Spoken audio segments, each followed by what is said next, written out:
C M Jayachandran, എനിക്ക് പെട്ടെന്ന് ഓർമ്മ വരുന്നത് ഈ സ്പെയിനിലെ ഒരു കാളപ്പോര് മത്സരത്തെക്കുറിച്ചാണ്. ചുവപ്പ് കൊടി ഇളക്കി കാളകളെ വിരളി പിടിപ്പിക്കുന്ന കാളപ്പോര് മത്സരം. ചുവപ്പ് കണ്ടാൽ വിരളി പിടിക്കുന്ന ആ കൂട്ടർ ഇവിടെ കേരളത്തിലുമുണ്ട്. അത് മറ്റാരുമല്ല, കേരളത്തിലെ മാധ്യമങ്ങൾ തന്നെയാണ്. നമുക്കറിയാം, ഒരു 2 ദശാബ്ദക്കാലം പിണറായി വിജയൻ എന്ന് പറയുന്ന CPIMൻ്റെ സംസ്ഥാന സെക്രട്ടറി ആയിരുന്നപ്പോൾ, അതിനുശേഷം മുഖ്യമന്ത്രി ആയിരുന്നപ്പോൾ കേരളത്തിലെ, ഇന്ത്യയിലെ തന്നെ മുതിർന്ന കമ്മ്യൂണിസ്റ്റ് നേതാവിനെ കേരളത്തിലെ മാധ്യമങ്ങൾ വേട്ടയാടിയ വിധം, CPIMൻ്റെ നേതൃത്വത്തിലേക്ക് ആരൊക്കെ എത്തുന്നോ അവരെയൊക്കെ ശത്രുക്കളായി പ്രഖ്യാപിച്ചുകൊണ്ട് സ്വകാര്യ ജീവിതത്തിൽ വരെ കടന്നു കയറി കള്ളക്കഥകൾ മെനയുന്ന ഈ മാധ്യമങ്ങൾക്ക് ഇനിയും നിർത്താറായില്ലെന്ന് കേരള സമൂഹം ഇപ്പോൾ തന്നെ ചോദിച്ചു തുടങ്ങിയിട്ടുണ്ട്. നമ്മൾ കണ്ടതാണ് കൊല്ലത്ത് നടന്ന സംസ്ഥാന സമ്മേളനം. ആ ചുവപ്പൻ തിരയിളക്കം കണ്ട് വിറളി പിടിച്ച മാധ്യമങ്ങൾ വീണ്ടും വീണ്ടും നുണകൾ ഉൽപ്പാദിപ്പിച്ചുകൊണ്ടേയിരിക്കുകയാണ്. അതാണ് ഏറ്റവും ഒടുവിൽ VS-നെ കരുവാക്കിയുള്ള കള്ളവാർത്തയിൽ വരെ എത്തിച്ചേർന്നിരിക്കുന്നത്. എന്താണ് ഈ മാധ്യമങ്ങൾ അവസാനിപ്പിക്കാൻ തയ്യാറാകാത്തത്? എന്താണ് ശ്രീ M ജയചന്ദ്രൻ? സിജു, ഞാൻ മറ്റൊരു കാര്യം ഓർക്കുകയായിരുന്നേ. അതായത് കുഞ്ചൻ നമ്പ്യാർ എന്ന നമ്പ്യാരാശാന്റെ ഘോഷയാത്ര എന്നൊരു തുള്ളൽകൃതിയുണ്ട്. അതില് അദ്ദേഹം പറയുന്നുണ്ട്, ക്ഷീരമുള്ള ഒരു അകിടിൻ ചുവട്ടിലും ചോര തന്നെ കൊതുകിന് കൗതുകം. അത് നമ്മള് ഗദ്യത്തിലേക്കൊന്ന് ട്രാൻസ്ഫോം ചെയ്താൽ ഞാൻ പറയും, ആർക്ക് വേണം പാല്, എനിക്ക് ചോര മതി എന്ന്. അങ്ങനെയാണ് ഞാൻ ട്രാൻസ്ലേറ്റ് ചെയ്യുന്നത് അതിനെ. അപ്പോ CPIM എന്ന രാഷ്ട്രീയ പാർട്ടി അതിന്റെ സുസജ്ജമായ സംഘടനാ സംവിധാനത്തിലൂടെ ബ്രാഞ്ച് തലം മുതൽ സംസ്ഥാന തലം വരെ ചിട്ടയായ സമ്മേളനങ്ങൾ നടത്തി, സംസ്ഥാന സമ്മേളനവും ഗംഭീരമായി നടത്തി കഴിഞ്ഞൊരു സന്ദർഭമാണ് ഇപ്പോൾ ഉള്ളത്. ഏതൊക്കെ തരത്തിലുള്ള ചർച്ചകളാണ് എത്ര ദിവസങ്ങളായി നടന്നു വരുന്നതെന്ന് നമുക്ക് എല്ലാവർക്കും അറിയാമല്ലോ. ഞാനും പല ചാനലുകളും നിരവധി ഇതുമായി ബന്ധപ്പെട്ട ചർച്ചകൾ പങ്കെടുക്കുന്നയാളുമാണ്. അവിടെ എവിടെയും CPIM അവതരിപ്പിച്ച നവകേരളത്തിലുള്ള പുതിയ സമീപന രേഖ, അത് സംബന്ധിച്ച് ചർച്ച ചെയ്യേണ്ട ആർക്കും. CPIM-ൽ വിമതസ്വരങ്ങൾ ഉയർത്തി സംസ്ഥാന സമ്മേളനം ആകെ അലങ്കോലപ്പെട്ടു എന്ന് എത്ര ആഹ്ലാദത്തോടെയാണ് ഇല്ലാത്ത വാർത്തകൾ മെനഞ്ഞ് നടക്കുന്നത് ഇക്കൂട്ടർ. അത് കഴിഞ്ഞിട്ടാണ് ഇന്നലെ മുതൽ തുടങ്ങിയിരിക്കുന്ന പുതിയൊരു ഓരിയിടൽ. VS-ന് പാർട്ടിയിൽ ഇടമില്ല. VS-ന് ഇത്രയും കാലവും പാർട്ടിയിൽ ഇടമുണ്ടാക്കി കൊടുത്തു എന്ന് അവകാശപ്പെടുന്ന ചിലരൊക്കെയാണ് ഇതിന്റെ പിന്നാമ്പുറത്തുള്ളതെന്നുള്ളത് മറ്റൊരു കാര്യമാണ് സിജു. അത് വേറൊരു കാര്യം കേട്ടോ. ഏതായാലും ഈ ഗോവിന്ദമാഷ് കൃത്യമായ കാര്യം പറഞ്ഞു. ഇത് ഇവിടുത്തെ മാധ്യമങ്ങളല്ലല്ലോ തീരുമാനിക്കേണ്ടതും തീരുമാനിക്കുന്നതും നടപ്പാക്കുന്നതും ഒക്കെ. അതിനൊക്കെ പാർട്ടിയെ സംബന്ധിച്ചോളം അതിൻ്റെതായിട്ടുള്ള ചിട്ടവട്ടങ്ങളുണ്ട്, നയങ്ങളുണ്ട്, നിലപാടുകളുണ്ട്, ഒക്കെ ഉണ്ട്. അതെപ്പോഴാണ് ചെയ്യേണ്ടത്, പ്രത്യേക ക്ഷണിതാക്കളെയൊക്കെ തീരുമാനിക്കുന്ന ഘട്ടം വരുമ്പോൾ അത് തീരുമാനിച്ചോളാം. അതിനുള്ള പ്രാപ്തിയും പ്രായവും ഒക്കെയുള്ള പാർട്ടിയാണ് CPIM എന്ന് ഭംഗിയായി തന്നെ അദ്ദേഹം മറുപടിയും പറഞ്ഞിട്ടുണ്ട്. പക്ഷെ അതുകൊണ്ട് വല്ലതും അടങ്ങുമോ ഈ മാധ്യമങ്ങൾ? അവർക്ക് CPIM-നെ നന്നാക്കിയേ അടങ്ങൂ. സിജു ഉൾപ്പെടെയുള്ള, കൈരളി ഉൾപ്പെടെയുള്ള മാധ്യമ സ്ഥാപനങ്ങൾ, ദേശാഭിമാനി ഉൾപ്പെടെയുള്ള മാധ്യമ സ്ഥാപനങ്ങൾ, സർക്കാരുമായി ബന്ധപ്പെട്ട് പ്രവർത്തിക്കുന്ന ആൾക്കാരും നേതാക്കളും, പാർട്ടിയുമായി ബന്ധപ്പെട്ട നേതാക്കളും പ്രവർത്തകരും ഒന്നും ശരിയല്ല. CPIM-നെ നന്നാക്കാനുള്ള അച്ചാരം വാങ്ങി ഇറങ്ങിയിരിക്കുകയാണ് കേരളത്തിലെ മാധ്യമങ്ങൾ.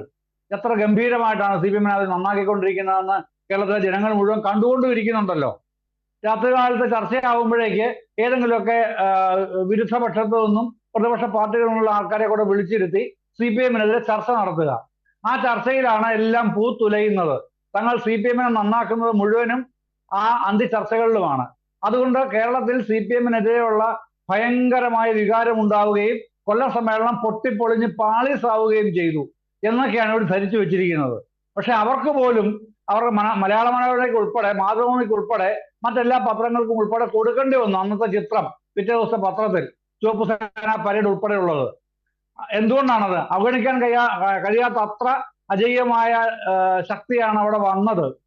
അജയ്യം എന്ന് പറയുന്ന അക്ഷരാർത്ഥത്തിൽ തന്നെ അജയ്യമായ ശക്തി എന്നുള്ള നിലയിൽ തന്നെയാണ് ഞങ്ങൾ കണ്ടതും പറഞ്ഞതും. ആ ശക്തിയെ അവഗണിക്കാൻ കഴിയില്ല. പിന്നെ എങ്ങനെ ഇകഴ്ത്താം, എത്രത്തോളം ഇകഴ്ത്താം എന്നുള്ളതാണ് കുടിലതന്ത്രങ്ങൾ മെനയുന്നതും ഇത്തരത്തിലുള്ള കുടില വാർത്തകൾ വരുന്നതും. അതാണ് ഇതിന്റെ രത്ന ചുരുക്കമായ ഉള്ളടക്കം. ശ്രീ M ജയചന്ദ്രൻ, എനിക്ക് തോന്നുന്നു ഒരുപക്ഷെ ഈ മാധ്യമങ്ങൾക്ക്, നമുക്കറിയാം, ഈ കള്ളവാർത്തകളുടെ ഒരു ചരിത്രം തന്നെ പരിശോധിച്ച് ഒരുപക്ഷെ വലതുപക്ഷ മാധ്യമങ്ങൾ ഒരു കാലഘട്ടം മുഴുവൻ നിലനിന്നത് തന്നെ CPM എന്ന് പറയുന്ന പ്രസ്ഥാനത്തെക്കുറിച്ചും പിണറായിക്കെതിരെ വാർത്തകൾ ചമച്ചുമാണ്. നമുക്കറിയാം, കമല ഇൻ്റർനാഷണൽ മുതൽ സ്വിച്ചിട്ടാൽ തുറക്കുന്ന വാതിൽ വരെയുള്ള വാർത്തകൾ അറിഞ്ഞവരാണ് നമ്മൾ. ഇവിടെ എനിക്ക് തോന്നുന്നത് ഇപ്പോൾ ഇനിയൊരു മൂന്നാം LDF സർക്കാർ അധികാരത്തിലേക്ക് വരുന്നതിനുള്ള എല്ലാവിധ വഴിയൊരുക്കങ്ങളും നടന്നു കഴിഞ്ഞുവെന്ന് ബോധ്യപ്പെടുന്ന ഒരു സാഹചര്യം. ഈ ചർച്ച ഉരുത്തിരിഞ്ഞു വരുന്നത് പാർട്ടിയിൽ നിന്നല്ല, ജനങ്ങൾക്കിടയിൽ തന്നെ ഒരു ചർച്ച രൂപപ്പെട്ടു വരുന്നുണ്ട്. മൂന്നാം തുടർഭരണം, LDF സർക്കാരിൻ്റെ തുടർഭരണം. അത് കേരളത്തിലെ പ്രതിപക്ഷത്തെ പോലെ VD സതീശനെയും K സുധാകരനെയും പോലെ ഒട്ടും സഹിക്കാത്തതാണ് ഈ മാധ്യമങ്ങൾ എന്ന് പറയുന്നത്. അതുകൊണ്ട് തന്നെയാണ് വളരെ ആസൂത്രിതമായി തന്നെ ഇത്തരം മാധ്യമങ്ങളിൽ വാർത്തകൾ ചമച്ചുകൊണ്ടേയിരിക്കുക എന്നുള്ളത്. അത് ഒരു ആസൂത്രണം, ഈ ഗൂഢാലോചന എന്ന് പറഞ്ഞാൽ നമ്മൾ നേരത്തെ പറയാറുണ്ട്, പ്രതിപക്ഷം മാധ്യമങ്ങളും ചേർന്ന് ഗൂഢാലോചന. ഇവിടെ ശക്തമായി തന്നെ ഒരു പ്രതിപക്ഷമായി ഈ മാധ്യമങ്ങൾ നിൽക്കുകയാണ്.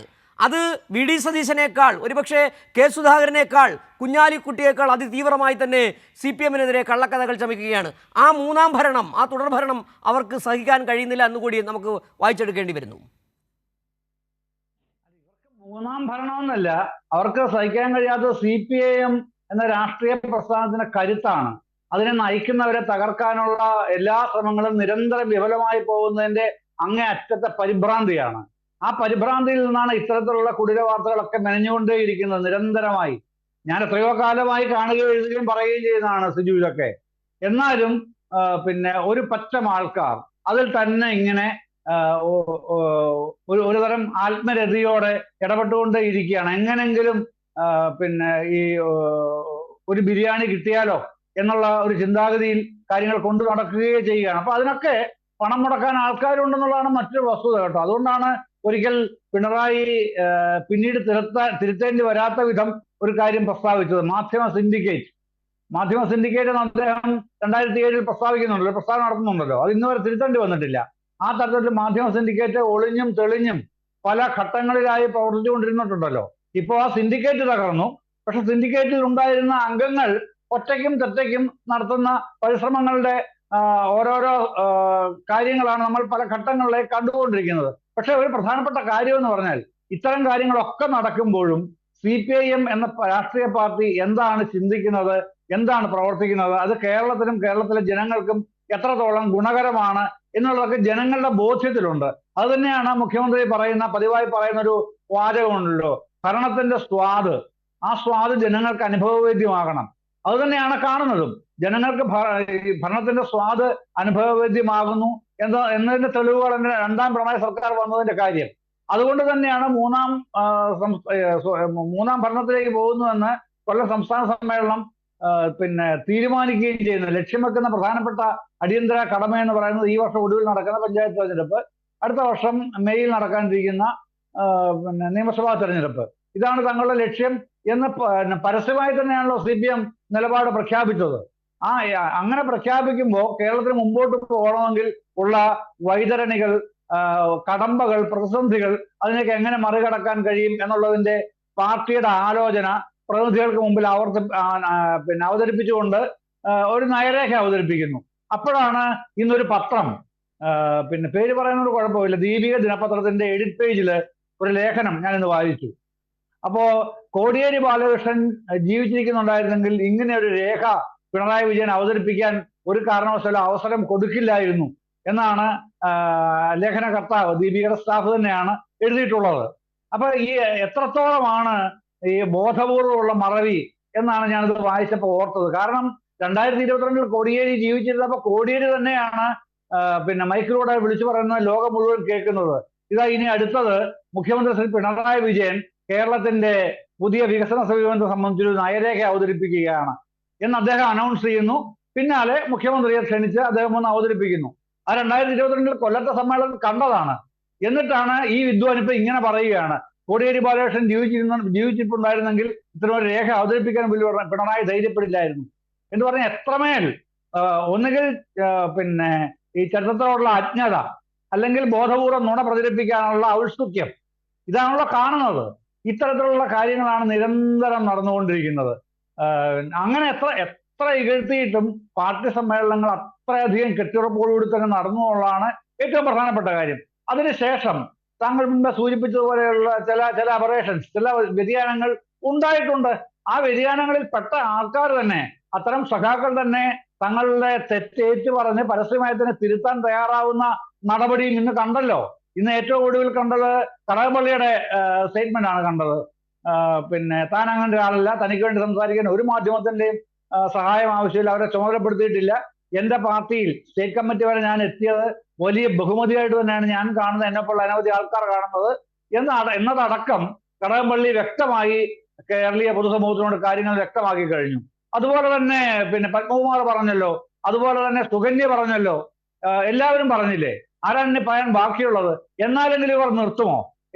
മറ്റൊരു കാര്യം, ഇന്ന് ഉച്ചയായപ്പോഴേക്ക് ഒരു ചാനൽ എന്നോട് പറഞ്ഞു മറ്റാർക്കും സമയം കൊടുക്കരുതെന്ന്, ഹോൾഡ് ചെയ്തോണം, CPM ആണ് വിഷയം എന്ന് പറഞ്ഞു. അപ്പം ഞാൻ പറഞ്ഞു നിങ്ങൾ ഇന്ന സമയത്തിനകം പറയണം, 2:30-3 മണിക്ക് എനിക്ക് വിവരം തരണം എന്ന് പറഞ്ഞു. ഞാൻ ആവശ്യപ്പെട്ടു. അപ്പോ അങ്ങനെ ആയപ്പോ അവര് ഒടുവിൽ പറഞ്ഞു ഞങ്ങള് ആ വിഷയം ഇന്ന് എടുക്കുന്നില്ല കേട്ടോ. കാര്യം എടുത്താൽ ബാക്കിയൂടെ പൊളിക്കാൻ പ്രയാസവും ഇല്ല, ആ ചാനലിൽ ഇരുന്നുകൊണ്ട് തന്നെ. അത്തരത്തിൽ എല്ലാവരും അത് തന്നെയാണ് സി ജയചന്ദ്രൻ താങ്കൾ പറഞ്ഞ ഈ ചാനലുകളുടെ രാത്രി ചർച്ചയെക്കുറിച്ച് പറയുമ്പോൾ നമ്മൾ പറഞ്ഞ ഈ CPM-നെതിരെ നിൽക്കുന്ന ആ വലിയ ആർമിയുണ്ടല്ലോ, അതിൽ ഇവിടുത്തെ പ്രതിപക്ഷമുണ്ട്, പ്രതിപക്ഷ നേതാക്കളുണ്ട്, ഈ മാധ്യമങ്ങളുണ്ട്, പിന്നെ മറ്റൊരു കൂട്ടരുണ്ട്, രാത്രി അന്തിച്ചർച്ചയിൽ വന്നിരുന്ന് സ്വതന്ത്ര നിരീക്ഷകരെന്ന രീതിയിൽ പറയുന്ന ചില ആൾക്കാരുണ്ട്. CPM-നെ നേരത്തെ പറഞ്ഞല്ലോ, CPM-നെ നന്നാക്കാൻ ഇറങ്ങി തിരിച്ച ഒരു കൂട്ടർ, അവർ പറയുന്നതാണ് ശരി, CPM അങ്ങനെ പെരുമാറും, ഇങ്ങനെ പറയുന്ന ഒരു കൂട്ടരുണ്ട്. അവരുടെ ഈ ഹാലിളക്കത്തെ കൂടി പറയാതെ ഈ ചർച്ച പൂർത്തിയാകുന്നില്ലെന്ന് തോന്നുന്നു ശ്രീ M. ജയചന്ദ്രൻ. ഇത് എനിക്കതിനകത്ത് പിന്നെ ഇത്തരം കക്ഷികളെ സംബന്ധിച്ച് എന്നോടൊക്കെ സംസാരിക്കാൻ വരുമ്പം ഏതോ വലിയ സാധനം കൊണ്ട് താങ്ങി പിടിച്ച് കനപ്പെട്ട ഭാരം ചുമന്ന് വരുന്നവരെ പോലെയാണ് ഇവർ അവതരിപ്പിക്കുന്നത് കണ്ടാൽ നമുക്ക് തോന്നുക. ചിരി വരും. CPM-നെ നന്നാക്കി അടങ്ങൂ എന്ന് ദൃഢവ്രതമെടുത്ത് ചർച്ചയ്ക്ക് വരുന്നവരാണവർ. പിന്നെ അവരെ എത്രമേൽ വിചാരിച്ചിട്ടും CPM അങ്ങോട്ട് നന്നാകുന്നില്ലല്ലോ എന്നുള്ള ഉത്കടമായ ഖേദമാണ് അവർ ഒന്ന് പ്രകടിപ്പിക്കുന്നത്. സത്യത്തിൽ ഇവർക്കൊന്നും ഈ നമ്മുടെ സാധാരണ ഭാഷയിൽ ചോദിച്ചാൽ എന്തൊരു തൊലിക്കട്ടി എന്ന് പറഞ്ഞു പോവില്ലേ? ആ തരത്തിൽ ഞാൻ പലപ്പോഴും പറഞ്ഞിട്ടുണ്ട്. തൊലിക്കട്ടിയിൽ ചോദിച്ചില്ലെങ്കിലും ഞാൻ പലപ്പോഴും ചോദിച്ചിട്ടുണ്ട്, എന്ത് ചർമ്മബലമാണ് ഇതൊക്കെ പറയാൻ എന്ന് വരെ ചോദിച്ചിട്ടുണ്ട് ഞാൻ. എന്നാലും ഒരു രക്ഷയില്ല, അവർ പിന്നെയും അത് തന്നെ ഉരുവിട്ടുകൊണ്ടേയിരിക്കും. കാരണം ലഭിക്കുന്നത് മാധ്യമങ്ങളുടെ പരിലാളനയാണല്ലോ. അതിന്റെ ഗുണമെന്ന് പറഞ്ഞാൽ സർക്കാരിനെതിരായി പിണറായി വിജയനും CPM-നെതിരായി വർത്തമാനം പറഞ്ഞാൽ അവർക്ക് നാളെയും അവസരം കൊടുക്കുക ആ ചാനൽ. അതുകൊണ്ട് ലൈം ലൈറ്റിൽ നിൽക്കാം, മറ്റൊന്നുമില്ല, അതിലെങ്കിലും പുലർന്നു പോകണം എന്നാഗ്രഹിക്കുന്ന പിന്നെ ആൾക്കാരായതുകൊണ്ട് അവർ വീണ്ടും വീണ്ടും അതിനെ പറഞ്ഞുകൊണ്ടേയിരിക്കുകയാണ്. അതുകൊണ്ട് എനിക്ക് പ്രശ്നമൊന്നുമില്ല, ഞാൻ അവരെ ഇരുത്തിക്കൊണ്ടാണ് എപ്പോഴും പിന്നെ എതിരായിട്ട് തന്നെ ചർച്ച ചെയ്യാറുള്ളതും. അതൊരു പ്രക്രിയയായിട്ട് നടന്നുകൊണ്ടിരിക്കുകയാണ്. ആ പ്രക്രിയയുടെ ഒടുവിൽ നടന്ന ഈ സമ്മേളനം കാണുമ്പോഴെങ്കിലും ഇവർക്ക് ചെറിയൊരു മനംമാറ്റം ഉണ്ടാകും എന്ന് ഞാൻ തെറ്റിദ്ധരിച്ചു. ശരി.